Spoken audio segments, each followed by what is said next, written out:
motivation, and we are making a shop kit. And it's from Yellow Boutique. But the interesting thing is that I found a tool that I wanted to share with you, and I'm super excited about, and it is flying geese.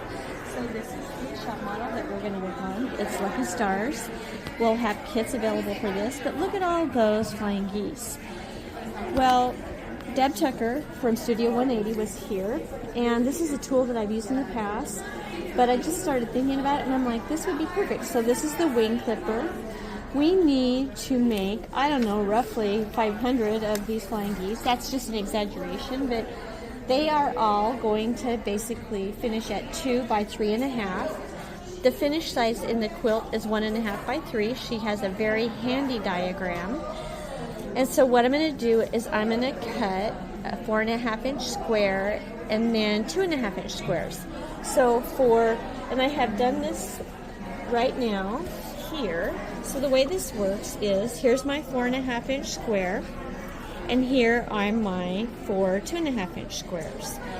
So this is going to give me 4 flying geese. So it makes quick work out of these flying geese. So the first thing you're going to do is you are going to lay out 2 of those squares, and I just actually took my Magic Wand ruler, and I just used my sew line pencil, and I drew a line on either side. Then what you do is you lay that down on your block, and you're just laying it down just a little bit inside, so there's a little bit of your blue showing.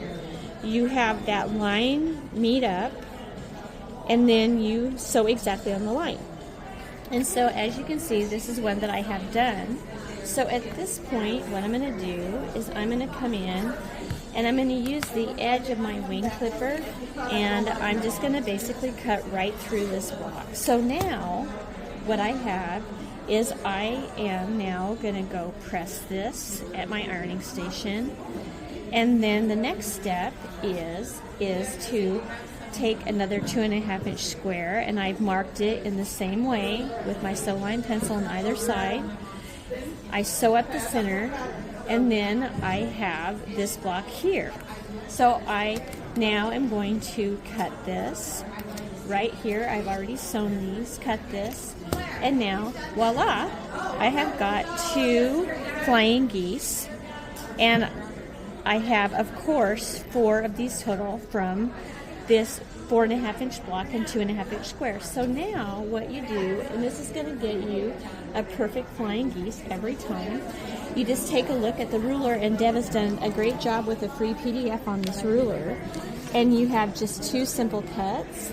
So first step is that I come in and I have the wing clipper side of this on the left hand side. I come in and I'm making the 2 by 3.5.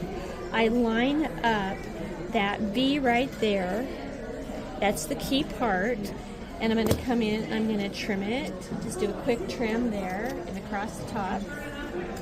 And then now, second step is I come in and I am then going to line up this X right here along that edge, and I'm also making sure this is as even as possible. Come in, and then I just trim it here, and then I'm going to basically trim it here. Okay, so we just do that 4 times, and then you have a perfect flying geese, and you have a 1/4 inch here, so this is going to seam up into this block and look fabulous. So stay tuned as we get that model done. We'll have kits for the model, but the wing clipper is one of my very favorite tools. She has it in 3 sizes: the mini, the wing clipper 1, the wing clipper 2.